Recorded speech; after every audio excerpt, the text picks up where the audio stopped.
एक वक्त एलटीटी के गढ़ जाफना में दिन भर गोलियों और बम की आवाजें गूंजती थीं।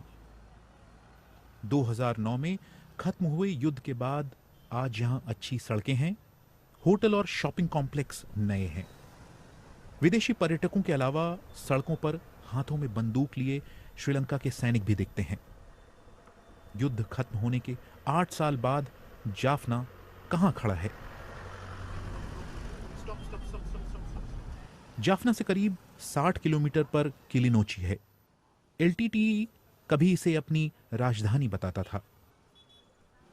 यहीं सिमी हडसन 207 दिनों से प्रदर्शन कर रही हैं।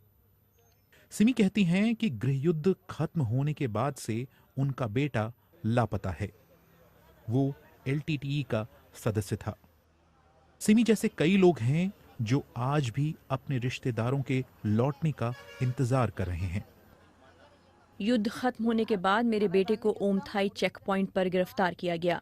उसे लड़ाई के बाद क्यों गिरफ्तार किया गया?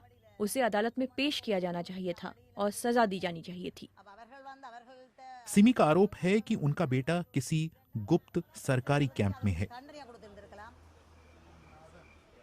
यहां से कुछ दूर एक बड़े सैनिक कैंप के बगल में केपापिलो गांव के कई परिवार सेना से मांग कर रहे हैं कि वो युद्ध के दौरान कब्जा की गई उनकी जमीन वापस करे।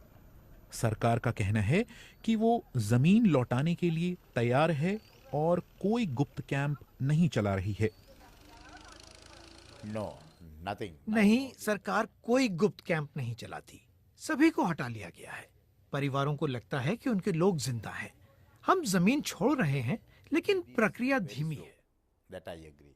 भारत की तरह श्रीलंका में राज्य तो हैं, लेकिन यहां असली हुकूमत केंद्र सरकार की है।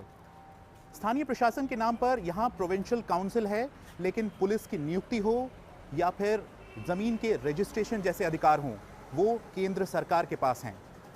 स्थानीय प्रशासन की मांग है कि उसे और अधिकार दिए जाएं और वो राजनीतिक सुधारों की बात करती है। इन सभी मुद्दों के कारण जाफना के लिए अतीत को पीछे छोड़कर आगे बढ़ना आसान नहीं रहा है। युद्ध के साए से अलग युवा आर्थिक तरक्की चाहते हैं, लेकिन मौके कम हैं। मुझे युद्ध के बारे में कुछ याद नहीं। मैं वही जिंदगी जी रही हूँ जो पहले जी रही थी। सरकार को नहीं लगता कि श्रीलंका में एक बार फिर तमिल चरमपंथ सिर उठाएगा। उधर जाफना में लोग पूछ रहे हैं कि सरकार अपना वायदा कब पूरा करेगी। विनीत खरे, BBC, जाफना, श्रीलंका।